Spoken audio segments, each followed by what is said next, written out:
tokrat občinskem informatu. Energetika Maribor brez novega direktorja na razpisu, zdaj jo bo vodil Novak. Prepoved nadaljnjih postopkov v zvezi z novo traso Ruške obvoznice. Podpisana pogodba za izgradnjo 130 metrov dolge brvi čez Dravo. Zaradi koronavirusa 26-letnica 3 mesece preživela na smrtni postelji. Znani sta nagrajenki natečaja za naj ptujski pustni krov. V Kungoti so slovesno odprli cesto Bubno-Svečina do mejnega prehoda Ciringa. Obarjada na Ptuju tudi letos. Ambiciozen proračun v občini Miklavž na Dravskem polju. Lepo pozdravljeni. Energetika Maribor, kot kaže, novega direktorja ne bo dobila še nekaj časa. Na razpisu namreč nadzorni odbor ni kot primernega prepoznal nobenega kandidata, kljub temu, da so formalnim kriterijem ustrezali. Neformalnim pa ne. In kaj so ti neformalni razlogi? Predsednik nadzornega sveta tega ne želi razkriti. So pa za začasnega direktorja imenovali Borisa Novaka.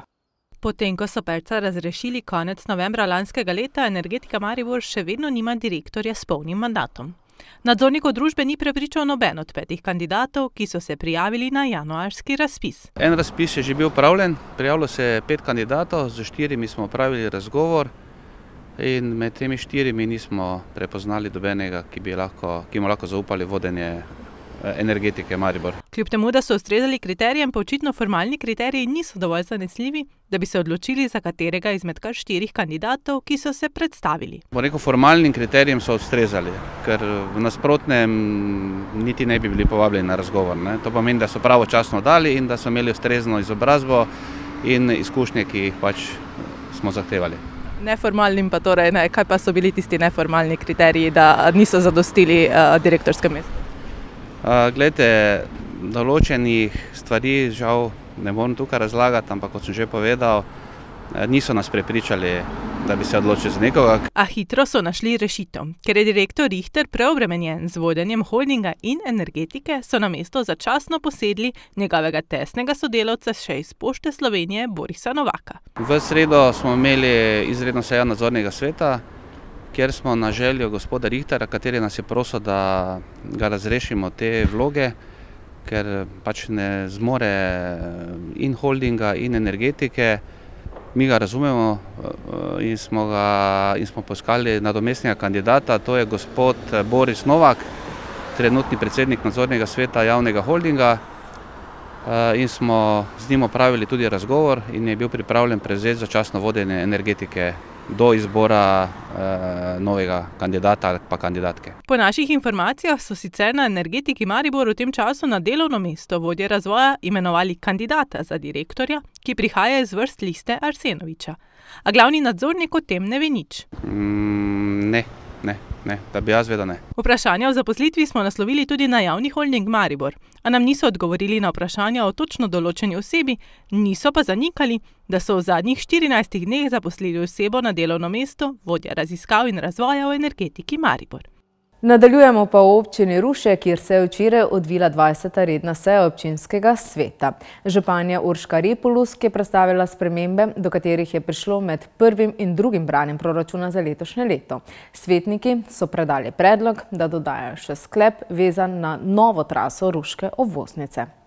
Po predstavitvi amandmaja med drugim branjem proračuna za letošnje leto je županja Ruš prejela predlog 15 svetnikov. Citiramo. OSOR prepoveduje vse nadaljne postopke in črpanje sredstev iz postavke 421 v zvezi z novo traso Ruške obvoznice. Aktivnosti se lahko nadaljujejo le na podlagi posebnega soglasja OSOR. Županja mora na naslednjo sejo uvrstiti točko dnevnega reda o aktivnostih in finančnih posledicah za proračun od 1. januarja 2019 dalje v zvezi z načrtovanjem vseh tras Ruške obvoznice. Županja je predlog sprejela in dala na glasovanje, a je na tem mestu prišlo do nestrinjanja, saj na glasovanje želela dati predlog s spremenjenim datumom. Mi smo sklep predlagali takšen, kot je, ne z dodatki. Vi lahko zdaj rečete notri pač potem od 17.2.2023. Tako, od današnje seje naprej.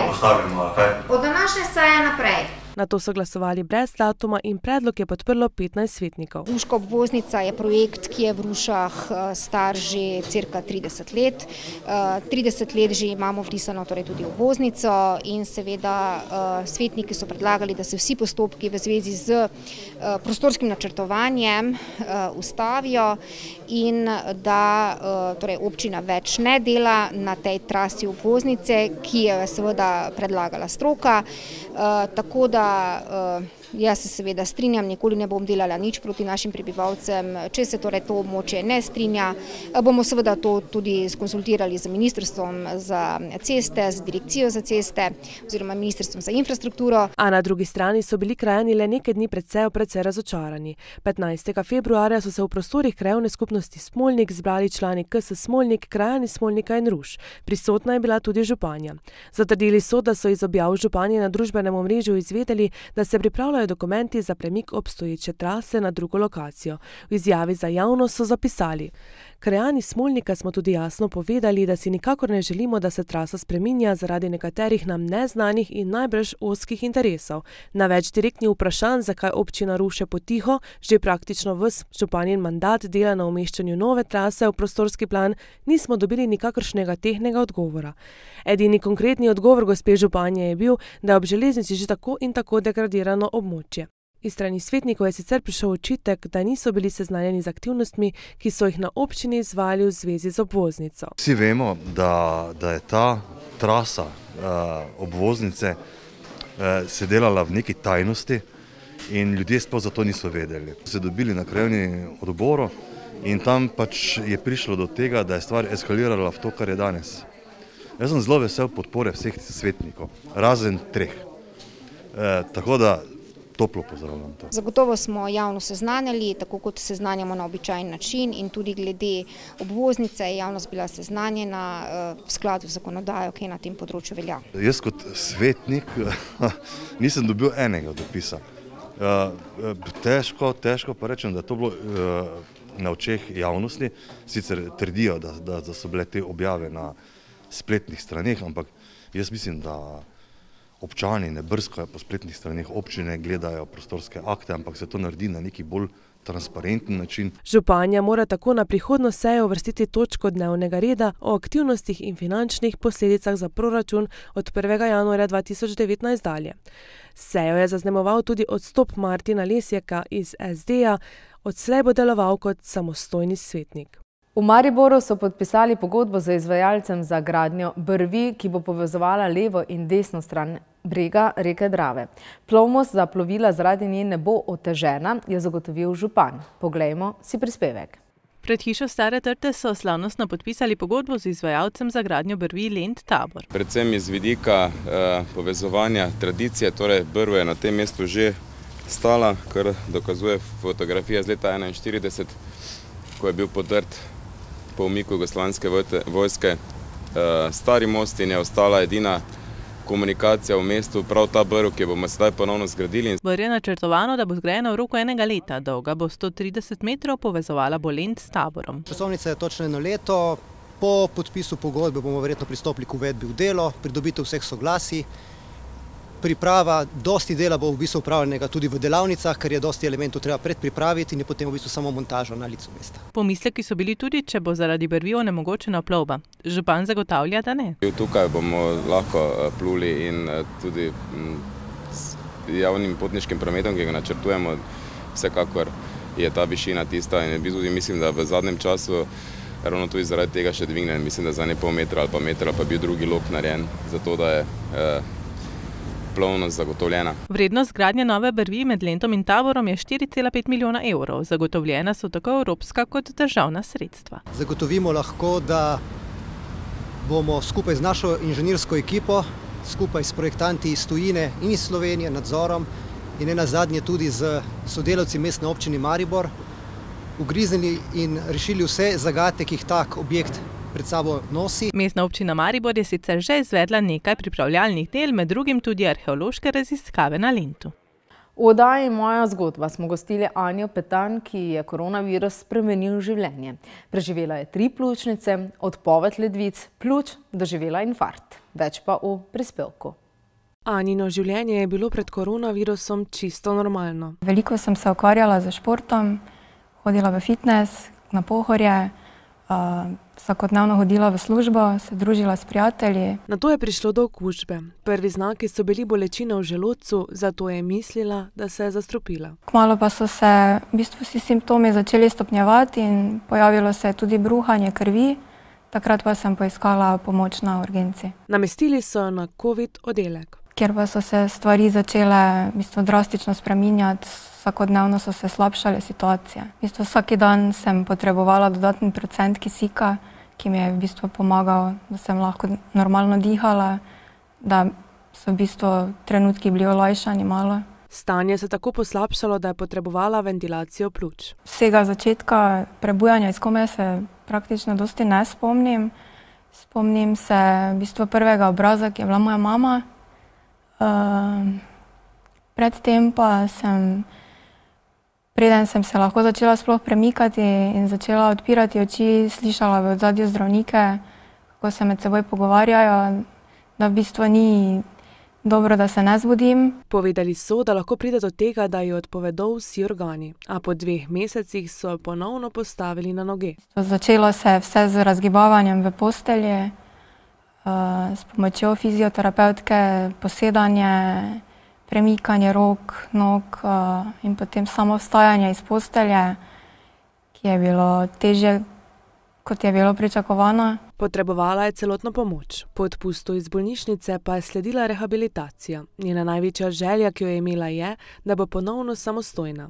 Celotno zgodbo si lahko gledate na spletni strani lokalec.si, zavihek oddaje Moja zgodba. Javni zavod za turizem Ptuj je v sodelovanju s Kmetijsko-gozdarskim zavodom Ptuj razglasil najboljši ptujski krof v 2 kategorijah. Najptujski pustni krof iz domače kuhinje in najptujski pustni krof iz ptujske ponudbe. Najboljše krofe pečejo pri turistični kmetiji Toplak iz Juršnicev in Anica Bezjak iz Bukovcev. Marta Toplak in Anica Bezjak sta dobili tudi nagradi. Na natečaj za najkrof, ki poteka v sklopu 62. korentovanja, se je prijavilo 8 pravnih oseb ter 13 gospodinj in gospodinjcev. Nagrajenka za najpustni krof iz ponudbe, Marta Toplak iz turistične kmetije Toplak, nam je zaupala potek priprave krofov. Če vas zanima rumenjake, to recimo 6-7 na kilo in drugo pa vse, tako kot sladkor, kvas. Kaj pa prisegate mogoče na domače marmelade? Kakšni so nadevi tisti, ki so? Marmelade različne. Če so domače, potem je domača, če ne je tudi lahko kepljena. Drugače pa jaz gnetem z roko. In pečem krofe na zidanem šparhetu z drvami. Se mi zdi, da so tam najlepši in tako sem navajena in gledajte, ne vem, imam občutek v rokah, toliko sem že premislila življenje, tako da najbolj vidim, kdaj je dovolj vsega, tako da nimam posebej recepta točno tega in tega, ko se mi zdi dovolj pa. Najboljši krof iz domače kuhinje pa je naredila Anica Bezjak iz Bukovcev, ki prisega na dober občutek, primerno vzhajano testo in pravo temperaturo olja. Mislim, da 30 let sigurno že pečem, ja. Kdo vas je pravzaprav naučil? Mama. Ja. Ste od nje potem tudi prevzeli recept ali ste kaj posodobili ga? Nimam nekega posebnega recepta, pač na kilogram moke dam 8 jajc, odvisno tudi od velikosti, sladkor, limono, kvas, pa malo ruma in to je to. Se pravi, verjetno za uspeh, čeprav razumem, je treba imeti občutek že za krofe. Tudi občutek, ja, da so lepo vzhajani in da je tudi pravilno olje toplo, ne? Da se ne napijajo. Marija Horvat iz strokovne komisije je povedala, kakšen mora biti pravi pustni krof. Krof mora biti lepe okrogle oblike, ne sme se sesedati, mora imeti zlato rjavo barvo in približno centimeter do 2 centimetra velik krof. Kako pa je z nadevi, ker pač v zadnjih letih ugotovimo, da se ne daje noter zgolj ene ali druge vrste marmelade, ampak marsikaj? Ja, mi tukaj pač na ocenjevanju ocenimo krof brez nadeva, seveda se pa lahko nadevajo krofi predvsem z marelično marmelado, to je značilnost, lahko je kakšna vaniljeva krema, lahko so čokolade različne, lahko jih pa tudi naredimo kot slan prigrizek. Zanimivo idejo o delavnicah peke krofa pa je dobila ptujska županja. Bi lahko naslednje leto bila to ena nadgradnja tega tekmovanja za naj krof, da se poskusimo tudi res tisti pravi amaterji kot sem sama, ko ne vem, mogoče mislim, da sem jih enkrat pekla, pa niso najlepše izpadli, dobri so sicer bili, ampak se nekako moja krofovska karijera zaključila, ampak danes, ko jih gledam, bi pa mogoče vseeno, ko se ljudje malo ne postaramo, ampak malo dozorimo, pa ko postajamo žlahtnejši, potem začnemo tudi razmišljati o tem, da je treba tradicijo peljati sabo. In mogoče res ne bi bilo slabo, če še se pri teh letih naučim, da bom lahko kdaj v prihodnje rekla, da pa znam krofe speči in brez problema. Verjamem, da bi imela kar nekaj somišljenikov in da bi marsikdo prišel se poizkusiti v tem, mogoče se naučil kakega trika od teh mojstric peke krofov, ker zagotovo ima vsaka kako svojo skrivnost, tako da bi bilo zanimivo videti. Direktor Kmetijsko-gozdarskega zavoda Slovenije Ptuj pa nam je zaupal, kakšen krof je njemu najboljši. Mora biti slasten, ne? Se pravi, da ko ga poješ, da se ti sline podsedijo, tako danes, ne? In dejansko vse moj osebno je takšen, da ni presladek. Sladko pa se mora čuti in tudi marmelada, tista ta prava, ki mora biti v njem, ampak seveda obroč pa tudi mora biti lep, ne, se pravi, da potem tisti ta pravi pustni krof. In samo moram reči, da vse letos, ko pogledamo, smo lahko zadovoljni, so se gospodinje izredno potrudile in smo lahko kušali odlične krofe. No, če bi sami ocenjevali na podlagi videnih krofov, ki so jih imeli na mizi, bi se res težko odločili, kateri je najboljši, saj so bili vsi videti res odlično. Na mejnem prehodu Ciringa so v Kungoti pripravili slovesnost ob odprtju ceste Bubno-Svečina do Ciringe. Na cesti so dlje časa tudi sanirali plaz, nato pa uredili novo cesto z odvodnjavanjem in infrastrukturo. V Kungoti so uredili še drugo fazo sanacije plazu Ciringa. Gre za zelo zahteven in izjemno finančno tudi težek projekt. Če seštejemo prvo in drugo fazo, gre za vrednost dobrih 1 250 000 evrov. Torej si znate predstavljati, kaj to pomeni za našo občino. Druga faza je bila vredna dobrih 550 000 evrov v skupni vrednosti. V obeh fazah smo bili uspešni tudi pri pridobitvi državnih sredstev strani MOP-a, tako da je dejansko bil strošek občine Kungota zgolj DDV in pa vrednost projektne dokumentacije. Tako da pridobili smo na ta način slab 1 milijon evrov nepovratnih sredstev. Sanacija plazu in ureditev nove ceste sta pomembni iz več razlogov. Sem za lokalno prebivalstvo izjemnega pomena za dnevno uporabo ceste in pa tega območja in tudi na nek način obvarovanje tega območja pred nadaljnjim plazenjem zemljine. Saj smo v okviru tega plazu na nek način trajno rešili problematiko odvodnjavanja na več kot 60 hektarjih, torej si lahko predstavljate razsežnosti tega plazu in pa ne nazadnje za razvoj turizma v naši občini. Gre za vstopno točko iz severne sosednje države Avstrije in na nek način smo s tem pokazali jasni signal tudi Sloveniji, znamo in zmoremo delati dobro, tako da gre za dobro popotnico za razvoj tega območja naprej. Projektant je ob koncu povedal, da so imeli nekaj zahtevnih geomehanskih problemov. Tam na začetku na Štamfarjevi zemlji, tisti plaz, ki praktično se začenja gori pri avstrijski meji, ostalo ne, je pa veliki problem, je tu problematika odvodnje. To smo pa na dveh lokacijah spravili dol, ena je tukaj dol proti Waldhuberju, kjer so cevi FI 600 in te druga čez Štamfarovo kmetijo prek Ribnika spet v dolino. Zdaj cesta tako široka ni mogla biti, kot je bila prva faza gor do vrha, zaradi tega, ker je bili preveliki posegi, pa hiše so v neposredni bližini, drugače pa nekaj posebnega ni. Vsekakor bodo imeli največ od nove ceste prav domačini, ki so si več let prizadevali za ureditev tega dela. Ta cesta nadaljevanje prejšnje, ki poteka iz vaškega središča Svečina in nadaljuje pot do naših sosedov Avstrijcev. Ta cesta pomeni zelo lepo povezavo z našimi kraji, kar bo tudi omogočilo, da bojo se naši kraji tudi lepo razvijali.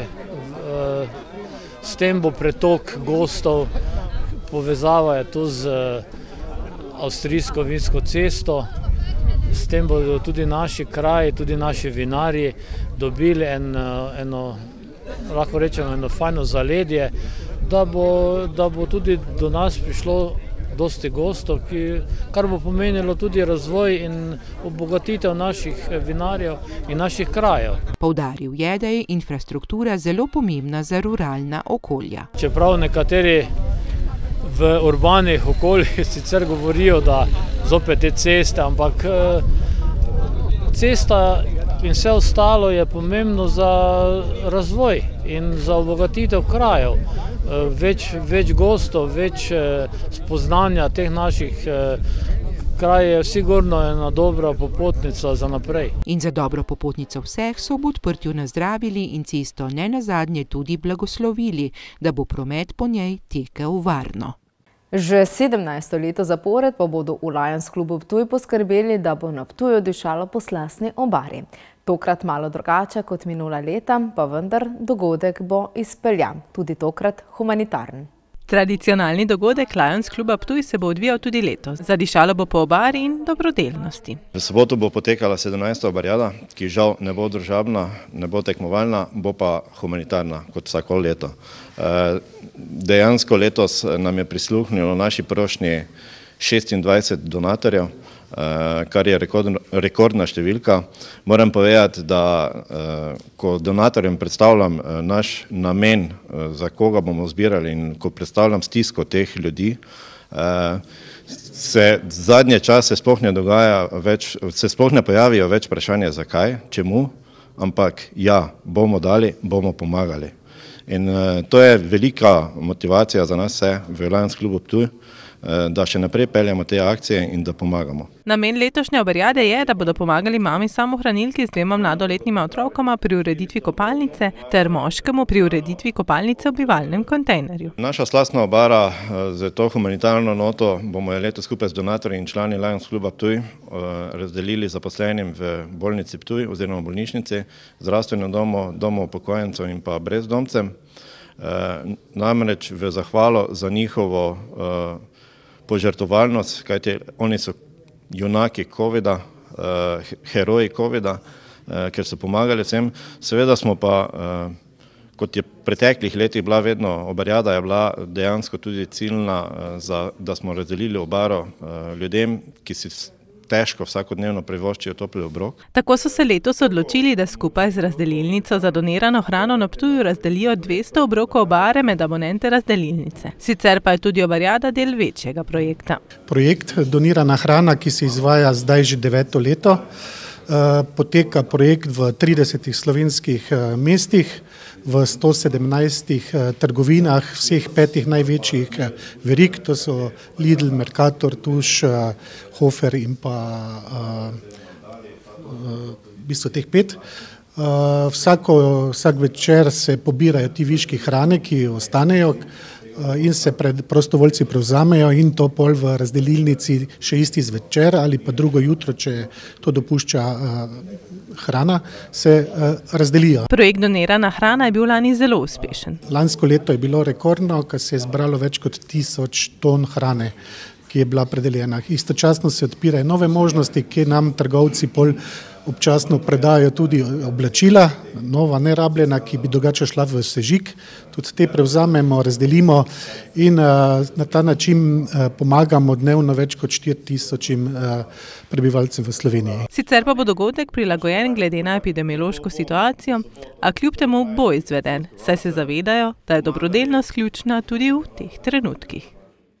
V Miklavžu na Dravskem polju sta v letošnjem letu najbolj pomembni investicije obnova Ptujske ceste in izgradnja komunalne infrastrukture. Proračun je rekorden in precej ambiciozen, več pa v prispevku. V letošnjem letu imajo v občini Miklavž na Dravskem polju rekorden proračun. 8,6 milijona evrov nekje prihodkov računamo. In velik del, cirka 3,8 milijona, predvidevamo za investicijske odhodke. Od tega 1,2 milijona računamo na sofinanciranje iz evropskih in državnih skladov. Tako da gotovo številke kažejo na to, da gre za izredno ambiciozno leto. Eden najpomembnejših projektov je zagotovo obnova Ptujske ceste. Gre za 5,5 milijona evrov vreden projekt, v katerem moramo zagotoviti cirka 1,6 milijon sami iz občinskih virov.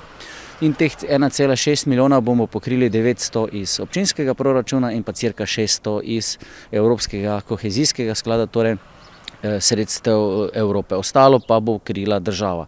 Naslednja velika investicija je izgradnja komunalne infrastrukture v Dravskem dvoru. Želimo, da v letošnjem letu in naslednjem letu postanemo 100% komunalno pokrita občina, kar je v bistvu bila nekako predvolilna zaveza, ne samo župana, tudi občinskega sveta. Verjamem, da nam bo največ 2 leti to uspelo. Seveda pa tudi tukaj računamo na evropski denar. Odprt je razpis sklada za okrevanje in upajo, da jim bo država obljubljen denar tudi dejansko namenila. Seveda pa ne smemo pozabiti, tudi cestni infrastrukturi še posvečamo veliko pozornosti v naši občini. Letošnjem letu je predvidena nova cesta Skoke-Rogoza, dotrajana, potrebna prenove, cirka 500–550 tisoč evrov imamo rezervirane tudi za ta namen. Spregovorili smo tudi o investicijah v preteklem letu. Prav gotovo smo najbolj ponosni, da smo uspeli urediti cesto Miklavž–Dobrovce kot tisti osrednji projekt lanskega leta, uspešno izvedli, uspešno financirali in cesta je predana namenu in ljudje so z njo zadovoljni. Realizirali smo veliko drugih projektov, prav tako pomembnih, ki so prinesli veliko dobrega v našo občino. Naj omenim samo izgradnjo nove tržnice v Miklavžu, na katero so vsi občani zelo ponosni, tudi mi na občini, in veliko drugih projektov smo še izvedli, tako da kljub vsem težavam lahko preteklo leto ocenimo kot pozitivno. Žal pa zaradi okoliščin niso uspeli realizirati vsega, kar so si zadali. Zaradi situacije na gradbenem trgu, zaradi finančne situacije in podražitve materialov, ampak pomembno je to, da smo pa veliko izvedli. Eden izmed teh projektov je obnova osnovne šole. Ker smo v bistvu projekt bili zaradi objektivnih okoliščin prisiljeni preložiti v letošnje leto, in pa nismo bili uspešni pri izgradnji kolesarke Rogoza–Miklavž, ker smo zaradi zapletov z enim izmed lastnikov sprožili razlastitveni postopek, ki traja še v letošnje leto. To je za danes vse. Spremljajte nas tudi na spletnih portalih lokalec.si in mbreport.si. Želim vam lep konec tedna in nasvidenje.